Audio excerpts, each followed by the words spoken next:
Axial legal একাডেমির YouTube চ্যানেলে আজকে আমরা যে ভিডিওটা বানাতে চলেছি সেটা আমাদের যারা দর্শক শ্রোতা রয়েছে তাদের রিকোয়েস্টে ভিডিওটা আমরা বানাচ্ছি। আমি কয়েকদিন আগে একটি ভিডিও পোস্ট করেছিলাম যেখানে ক্যালকাটা হাইকোর্টে ট্রান্সলেটর পোস্টের রিক্রুটমেন্টের ব্যাপারে আমি কিছু তথ্য শেয়ার করেছিলাম। এই ভিডিওটা দেখার পরে যারা অ্যাসপিরেন্টস রয়েছে তাদের মধ্যে থেকে বেশ কয়েকজন আমাকে ফোন করেছিল এবং কমেন্ট সেকশনে জানিয়েছে যে স্যার যে ফর্মটা ফিল আপ করতে হবে সেই ফর্মটা যদি একটা আপনি ফিল আপ করে দিতেন তাহলে আমাদের খুব ভালো হতো এবং আমরা নির্ভুলভাবে সেটাকে আমরা পোস্ট করতে পারতাম। তাদের রিকোয়েস্টেই কিন্তু আজকে এই ভিডিওটা বানানো। তাহলে এই ভিডিওটা শুধুমাত্র তাদের জন্যই যারা ক্যালকাটা হাইকোর্টের ট্রান্সলেটর পোস্টের জন্য আবেদন করছো। সেখানে বলা রয়েছে যে একটা প্লেন পেপারে লিগ্যাল সাইজে একটা অ্যাপ্লিকেশন করতে হবে এবং সেই অ্যাপ্লিকেশনটা কিভাবে করতে হবে এবং সেখানে কিভাবে ফর্মটা ফিল আপ করবে তোমরা সেটার ব্যাপারে কিন্তু আজকে এই ভিডিও। আমি একটু জানিয়ে রাখি যে এই ফর্মটা তোমাদেরকে ফিল আপ করতে হবে 30শে জুন 2025 এর মধ্যে। 30শে জুন 2025 এর মধ্যে এখনো প্রায় 10 দিন তোমাদের হাতে সময় রয়েছে। এর মধ্যে তোমাদেরকে ফর্মটাকে পাঠাতে হবে joint registrar general administration general establishment section appellate side main building high court at Calcutta 3 Esplanade Row West Kolkata 7,01,000 এই অ্যাড্রেসে তোমাদেরকে পাঠাতে হবে।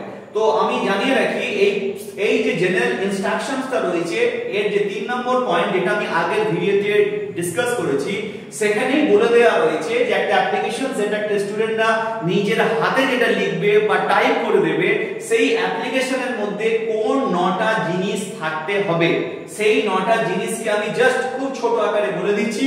একটা ক্যান্ডিডেটের ফুল নেম দিতে হবে ক্যাপিটাল লেটারে, ফাদার্স নেম দিতে হবে, ডেট অফ বার্থ দিতে হবে, অ্যাড্রেস দিতে হবে, সেখানে প্রেজেন্ট এবং পার্মানেন্ট অ্যাড্রেস দুটো দিতে হবে, সঙ্গে পিন কোড দিতে হবে এবং মোবাইল নাম্বার দিতে হবে এবং ইমেল নাম্বার দিতে হবে, এডুকেশনাল কোয়ালিফিকেশন দিতে হবে, কম্পিউটার নলেজ সার্টিফিকেট যদি থাকে সেটা দিতে হবে, ন্যাশনালিটি কি সেটা দিতে হবে, details of depositing application fee, Indian postal order number, তার ডেট, তার অ্যামাউন্ট সেটা দিতে হবে, ফুল সিগনেচার দিতে হবে ক্যান্ডিডেটের এবং সঙ্গে ডেটটা কিন্তু দিতে হবে।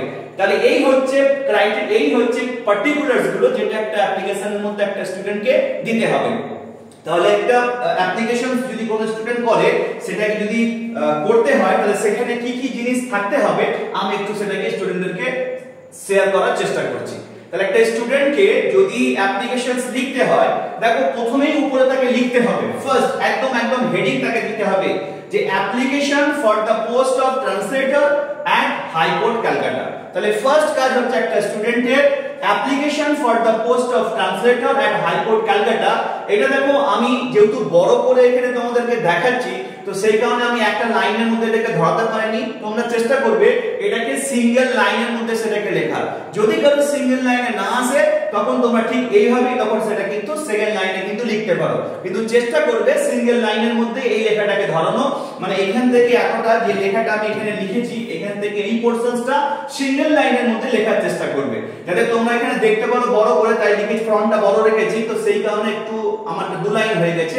তোমরা চেষ্টা করবে এটাকে এক লাইনে ধরানোর, যদি তোমাদের না হয় তোমরা ঠিক 2 লাইনে এভাবেই লিখবে। তাহলে ফার্স্ট তোমাদেরকে লিখতে হবে application for the post of translator at high court comma দিয়ে ক্যালকাটা লিখবে। আচ্ছা এটাকে একটু বোল্ড করে দেবে তাহলে ভালো হবে।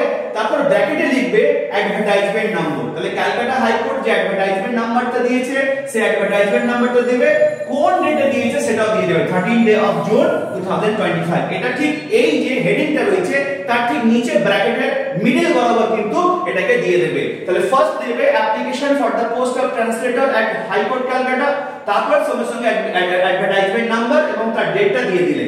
এবার যেটা আমি একটু আগে তোমাদেরকে দেখালাম 3 নম্বর পয়েন্টে যে কি কি পার্টিকুলারস একটা ফর্মের মধ্যে দিতে হবে। তাহলে ফার্স্ট সেকেন্ডে কি বলা ছিল নেম দেয়া ছিল। দেখো আমি এখানে নেমটাকে দেখো বোল্ড করে দিয়েছি, দিয়ে দেখো আমি একটা নাম লিখেছি এখানে অমিত চক্রবর্তী।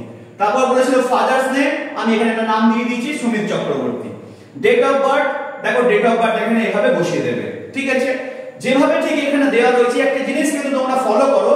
এখানে দেখো যে আমি কোলনগুলোকে এখানে দিয়েছি দেখো প্রত্যেকটা কিন্তু সমান এক জায়গায় রয়েছে। আমি কিন্তু দেখানোর চেষ্টা করছি যে ফর্মটা যে ফিল আপ করেছি দেখো সব একটা পুরো দেখো এখানে পুরো একটা একদম পুরো স্ট্রেট রয়েছে, এখানে কোনটা কিন্তু বাঁকা নেই বা একটু আগে কিছু করে নেই। এটা কিন্তু একটা ফর্মের মধ্যে একটা কিন্তু সৌন্দর্যতার ব্যাপার রয়েছে, এটা কিন্তু মনে রাখতে হবে। তোমাদেরকে ঠিক সেটাকে এখানে করতে হবে। তাহলে তোমাদেরকে প্রথমে নাম দিলে ওখানে দেওয়া আছে নাম্বার 1 থেকে নিয়ে 9 পর্যন্ত। তোমরা চাইলে এখানে সিরিয়াল নাম্বারটা দিতে পারো, আবার না দিলেও কোনো সমস্যা নেই। তুমি চাইলে সিরিয়াল নাম্বার দিতেও পারো, তুমি চাইলে সিরিয়াল নাম্বার নাও দিতে পারো। সিরিয়াল নাম্বার এখানে যদি বসিয়ে দাও 1 2 3 4 করে বসাতে পারো, কোনো সমস্যা নেই। তাহলে এখানে নাম দেবে অমিত চক্রবর্তী, তোমার যার নিজের নাম, তার বাবার নাম দেবে, নিজের যে ডেট অফ বার্থ রয়েছে সেই ডেট অফ বার্থটাকে এইভাবে কোন তারিখ, কোন মাস, কোন সাল সেটাকে দিয়ে দেবে। এবার দেখো অ্যাড্রেস যেটা প্রথমে দেখেছি প্রেজেন্ট, তাহলে প্রেজেন্ট যে অ্যাড্রেস আছে সেটা লিখতে হবে। প্রেজেন্ট অ্যাড্রেসের ক্ষেত্রে তোমাকে সবার প্রথমে কি করতে হবে, ভিলেজ, যার ভিলেজ আছে সে ভিলেজ দেবে। যদি কারোর হাউস নাম্বার থেকে থাকে বা স্ট্রিট নেম থেকে থাকে তাহলে সবার প্রথমে এখানে হাউস নাম্বার বা স্ট্রিট নেম দেবে। আর যদি না থাকে ভিলেজ থাকে ভিলেজ দেবে। ভিলেজের পরে আসবে পোস্ট অফিস, সেটা দিয়ে দেবে। তারপরে পুলিশ স্টেশনটা দিয়ে দেবে। তারপর ডিস্ট্রিক্ট যেটা সেটা দিয়ে দেবে। তারপর পিন কোড সেটা দিয়ে দেবে। তারপর কন্টাক্ট নাম্বার একটা দিয়ে দেবে। তারপর তোমার ইমেল আইডিটাকে দিয়ে দেবে। ইমেল আইডি লেখার ক্ষেত্রে কিন্তু তোমাকে ছোট হাতে সেটাকে লিখতে হবে, এবং যেই ইমেল আইডিটা তুমি এখানে দেবে সেই ইমেল আইডিটা যেন অথেন্টিক হয়ে থাকে, কারণ ওখানে তোমার ইমেল আসতে পারে। তাহলে দেখো ফার্স্ট তুমি কি করলে, প্রেজেন্ট অ্যাড্রেস দিলে। প্রেজেন্ট অ্যাড্রেসের পর দেখো অ্যাড্রেস পার্মানেন্ট বলে লেখা আছে। এখানে কিন্তু কিছু লেখার প্রয়োজন নেই। কেন? যদি তোমার প্রেজেন্ট অ্যাড্রেস আর পার্মানেন্ট অ্যাড্রেস যদি সেম হয়ে থাকে শুধু লিখে দেবে সেম অ্যাজ পার্মানেন্ট অ্যাড্রেস। তাহলে তোমার পার্মানেন্ট অ্যাড্রেসটা যদি তোমার প্রেজেন্ট অ্যাড্রেসের সাথে যদি সেম হয়ে থাকে শুধু লিখে দেবে সেম অ্যাজ প্রেজেন্ট অ্যাড্রেস। তখন এই যে কলামগুলো আর দেওয়ার প্রয়োজন নেই। কিন্তু যাদের প্রেজেন্ট অ্যাড্রেস আর পার্মানেন্ট অ্যাড্রেস ডিফারেন্ট রয়েছে, প্রেজেন্ট অ্যাড্রেসের ডেটাটা এখানে দিতে হবে, তারপরে পার্মানেন্ট অ্যাড্রেসের ডেটা যেটা আছে সেটা তোমাদেরকে দিতে হবে।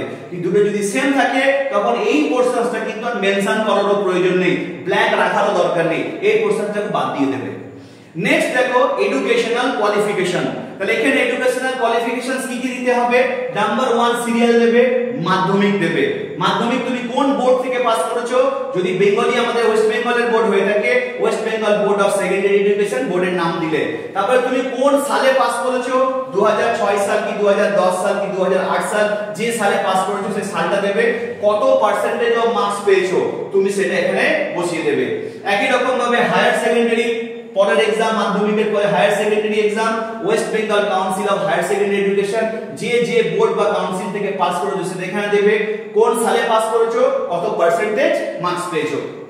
নেক্সট এখানে বিএলএলবি বা এলএলবি গ্র্যাজুয়েশন চেয়েছে, তো এখানে তুমি সেটা লিখবে। যদি বিএলএলবি হয় তো বিএলএলবি লিখবে, এলএলবি হলে এলএলবি লিখবে। তার কোন ইউনিভার্সিটি থেকে পাস করেছো সেই ইউনিভার্সিটির নাম দেবে, কত সালে পাস করেছো আর তার পার্সেন্টেজ অফ মার্কস কি সেটা দেবে। এটা তোমার এডুকেশনাল কোয়ালিফিকেশন চলে আসলো। তারপর দেখো কম্পিউটার কোর্স ডিটেইলস তোমার কাছ থেকে চেয়েছে। যদি তোমার কম্পিউটার কোনো নলেজ থেকে থাকে, ইফ এনি, যদি তোমার থাকে এখানে ইয়েস অর নো থাকবে। যদি এখানে থাকে তুমি ইয়েস দেবে, যদি তোমার না থাকে নো দেবে। যদি তোমার ইয়েস হয়ে থাকে তাহলে তোমার যে কোর্সটা করেছো সেই কোর্সের নাম কি সব এখানে বোঝানোর জন্য একটা দিয়েছি। সাপোজ মনে করো কেউ diploma in computer application, computer অ্যাপ্লিকেশনে কেউ ডিপ্লোমা করেছে, তাহলে সে সেখানে ডিপ্লোমা ইন কম্পিউটার অ্যাপ্লিকেশন লিখবে। তার মানে যে কম্পিউটারের যে কোর্সটাকে করেছে সেই কোর্সের নামটা এখানে লিখতে হবে। তারপরে তুমি যে সেন্টার থেকে করেছো বা যে বোর্ড থেকে করেছো বা যেখান থেকে করেছো সেখানটার নাম দিতে হবে। এখানে সেন্টার নাম প্রোগ্রেসিভ স্কিল একাডেমি দেওয়া রয়েছে। তুমি এখানে যে কোনো তোমার যে সেন্টার বা তুমি যেখান থেকে করেছো সেটার নামটা এখানে দেবে, কবে তুমি পাস করেছো আর তুমি কোন গ্রেডে পাস করেছো বা কত পার্সেন্টেজ মার্কস পেয়েছো সেখানে সেটা উল্লেখ করতে হবে। এরপর সেখানে বলা ছিল যে ন্যাশনালিটি কি সেটা লিখতে হবে, এখানে ইন্ডিয়ান লিখে দেবে। তারপর দেওয়া আছে details of depositing application fee, যে অ্যাপ্লিকেশন ফি সেখানে জমা দিতে বলেছিল তার ডিটেইলসটা এখানে দিতে হবে। তো সেখানে তোমাকে নিচে এই চারটে এখানে কলাম করতে হবে। এখানে লিখতে হবে ইন্ডিয়ান পোস্টাল অর্ডার নাম্বার। তাহলে ইন্ডিয়ান পোস্টাল অর্ডার যেটা আছে আইপিও, সেই আইপিও নাম্বারটা যেটা হবে, যেটা তোমাকে পোস্ট অফিস থেকে দিয়েছে সেই আইপিও নাম্বারটাকে এদিকে লিখে দেবে। ডেট, কোন ডেটে সেটা এখানে মেনশন করবে। অ্যামাউন্ট, তুমি কত টাকার আইপিও কেটেছো বা ইন্ডিয়ান পোস্টাল অর্ডার কেটেছো সেই অ্যামাউন্ট এখানে লিখে দেবে ₹600। আবার সেটাকে তোমাকে কিন্তু ইন ওয়ার্ডস এ লিখতে হবে ₹600 অনলি। দিয়ে এখানে তুমি যেমন এখানে নাম্বারে লিখেছো একই সাথে সাথে এখানে ওয়ার্ডস এও কিন্তু তোমাকে লিখতে হবে। drawn in favor of, তাহলে এই যে আইপিওটা কার ফেভারে তুমি ড্রন করেছো, registrar general high court comma Calcutta and payable at GPO at Kolkata. এই যে লেখাটা আছে কার ফেভারিট নাম করেছো সেটাও তোমাকে দিতে হবে এবং তারপরে ডান দিকে দেখবে ফুল সিগনেচার বলে লিখবে। এখানে তোমার নাম যদি লেখা থাকে এই উপরে ঠিক এই জায়গাটাতে তোমায় কি করতে হবে, যেখানে ফুল সিগনেচার থাকবে তার ঠিক এই উপরে এই জায়গাটাতে তোমাকে কি করতে হবে, তোমার যে সিগনেচার সেই সিগনেচারটা করতে হবে। আর যে ডেটে তুমি ফর্মটা ফিলআপ করছো, যদি আজকের ডেটে করে থাকো তো এই 20/6/2025 তোমাকে ডেটটা এখানে বসিয়ে দিতে হবে। তো এইভাবে কিন্তু তোমাকে একটা ফর্ম ফিলআপ করতে হবে। আশা করি যে সমস্ত স্টুডেন্টরা তোমরা এই কলকাতা হাইকোর্টের যে ট্রান্সলেটর পোস্টের জন্য আবেদন করছো, এই রকম ভাবে একটা ফর্ম তোমাদেরকে সুন্দরভাবে কিন্তু সেটাকে টাইপ করে হোক বা নিজের হাতে লিখে হোক, সেটা তোমাদেরকে কিন্তু ক্যালকাটা হাইকোর্টের কিন্তু নির্দিষ্ট 30 তারিখের মধ্যে কিন্তু হ্যান্ড টু হ্যান্ড জমা করতে হবে বা স্পিড পোস্ট বা রেজিস্টার্ড পোস্টের মধ্যে তুমি জমা করতে পারো। কিন্তু সেই আর্টিকেলটা মানে তোমার এই পোস্ট যেটা তুমি করছো সেইটা কিন্তু যেন 30 তারিখের মধ্যে সেখানে পৌঁছে যায়, নাহলে কিন্তু সেটাকে অ্যাকসেপ্ট করবে না। তো এই যে পিডিএফ যেটা রয়েছে, যেটা আমি এখানে তোমাদেরকে দেখালাম, এই পিডিএফটা যদি সফট কপি যদি তোমাদের প্রয়োজন হয়ে থাকে বা এই পিডিএফ এ যদি ওয়ার্ডস কপি যদি তোমাদের প্রয়োজন হয়ে থাকে, স্ক্রিনে যে আমার নাম্বারটা তোমরা দেখতে পাচ্ছ, আমাকে তোমরা সেখানে মেসেজ করতে পারো, আমি তোমাদেরকে সেটাকে প্রোভাইড করে দেব। সেটা থেকে তোমরা সেখান থেকে এডিট করেও করে নিতে পারবে বা তোমার নিজের মতো করে তুমি বানিয়ে নিতে পারবে। তো আশা করছি এই ভিডিওটা থেকে তোমরা উপকৃত হবে। এরপরে ফার্দার যদি কোনো আপডেটস থেকে থাকে এই পরীক্ষা সংক্রান্ত বা অন্যান্য চাকরির পরীক্ষা সংক্রান্ত, আমাদের ইউটিউব চ্যানেলটাকে যদি ফলো করো সেখান থেকে তোমরা পেয়ে যাবে এবং আমি সেগুলো সেখানে আপডেট দিতেই থাকবো। প্রত্যেকে ভালো করে প্রিপারেশন নিতে থাকো। আগে থেকে বলে রাখলাম, all the best. Thank you so much.